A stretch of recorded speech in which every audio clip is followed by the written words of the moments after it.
মাত্র ১ মিনিটেই আপনি এরকম ঈদের প্রিমিয়াম পোস্টার ডিজাইন করতে পারবেন আপনার হাতে থাকাই মোবাইল ফোনটা দিয়ে। কিভাবে করবেন চলুন মোবাইল স্ক্রিনে দেখিয়ে দিই। তার আগে ছোট্ট একটা অনুরোধ থাকবে। এরকম ভিডিও আরো দেখতে অবশ্যই চ্যানেলটি সাবস্ক্রাইব করুন। পেজ থেকে দেখলে ফলো করে সাথে থাকুন। আর ভিডিওটি অবশ্যই শেয়ার করে আপনার বন্ধুদের দেখার সুযোগ করে দিবেন। তো মোবাইল স্ক্রিনটা লক্ষ্য করুন, দেখিয়ে দিচ্ছি। তো এবারে আমাদের প্রথমে প্লে স্টোর থেকে এই যে ঈদ মোবারক পোস্টার নামে যে অ্যাপটা রয়েছে, এই অ্যাপটাকে আমাদের ইনস্টল করে নিতে হবে। ভালো করে অ্যাপের লোগোটা দেখুন। অ্যাপটা ইনস্টল করা হয়ে গেলে অ্যাপটাকে আপনি প্রথমে ওপেন করে দিবেন। অবশ্যই অ্যাপটা ওপেন করলে পারমিশন চাইতে পারে, অবশ্যই পারমিশন দিয়ে দিবেন। এবং অনেক সময় আপনি দেখতে পারবেন এখানে অ্যাড চলে আসবে, অ্যাডটাকে দেখে কেটে দিবেন, অথবা উপরে এরকম আসলে উপরে এই অ্যারো আইকনে ক্লিক করে এটাকে কেটে দিবেন। এবার একটু ডান পাশে আসলে দেখতে পারবেন এই যে ঈদ উল ফিতর লেখা আছে, আপনি এই অপশনটার উপর একটা ক্লিক করে দিন। তাহলে দেখতে পারবেন ঈদ উল ফিতরের সব পোস্টারগুলো চলে আসবে। আর এখানে দেখতে পারবেন অ্যাড চলে আসলে অবশ্যই অ্যাড আসবে 5 থেকে 10 সেকেন্ড বা 15 সেকেন্ডের। অ্যাডটাকে সম্পূর্ণ দেখে নিবেন।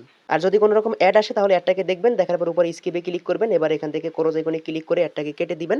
এবারে দেখতে পারবেন এই যে ঈদ উল ফিতরের এখানে কিন্তু দেখতে পাচ্ছেন সকল পোস্টার কিন্তু চলে আসছে। এখন আপনার যে পোস্টারটা ভালো লাগে আপনি সেই পোস্টারের উপর একটা ক্লিক করে দিবেন। এবার দেখুন উপরে আনলক লেখা আছে, আপনি আনলকে ক্লিক করবেন।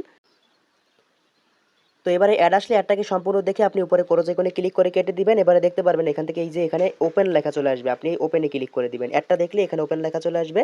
আর প্রত্যেকটাই কিন্তু অ্যাড আসবে, আপনি আনলক করে নিবেন। ঠিক আছে, ওপেনে ক্লিক করলে এরকম আসবে, নিচ থেকে আপনি গ্যালারিতে ক্লিক করবেন, গ্যালারি লেখা আসবে, সেখানে ক্লিক করলে এখান থেকে আপনার গ্যালারিটা ওপেন হবে। এবার এখানে অ্যালাউ ক্লিক করবেন। অ্যালাউতে ক্লিক করার পর দেখতে পারবেন আপনার ফোনে যতগুলো ফটো থাকবে এখানে শো করবে বা ফোল্ডারগুলো শো করবে। আপনি এখান থেকে যে কোনো একটা ফটো আপনার সিলেক্ট করবেন। আমি এখান থেকে আমার এই যে ফটোটা, এই ফটোটাকে সিলেক্ট করতেছি। তারপর এখান থেকে চাইলে ক্রপে ক্লিক করে ক্রপ করতে পারেন। আর এখান থেকে ডোন্ট ক্রপে ক্লিক করে আপনি ব্যাকে চলে যাবেন। তো আমি এখান থেকে ডোন্ট ক্রপে ক্লিক করলাম।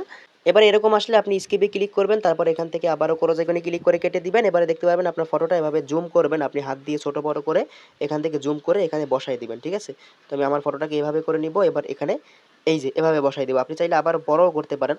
এই যে এখান থেকে 2 হাত দিয়ে এখান থেকে জুম করে বড় করবেন। বেশি বড় করলে ভালো দেখা যাবে না। তো আপনার ইচ্ছে মতো আপনি বসায় নেবেন এখানে। দেখুন এই যে আমি এখানে বসায় দিলাম। বসায় দেওয়ার পরে এখন যেটা করবেন, উপর থেকে আপনি সেভ লেখা আছে, সেভে ক্লিক করবেন। সেভে ক্লিক করলে দেখতে পারবেন অটোমেটিক এই ফটোটা কিন্তু আপনার ফোনের গ্যালারিতে সেভ হয়ে যাবে।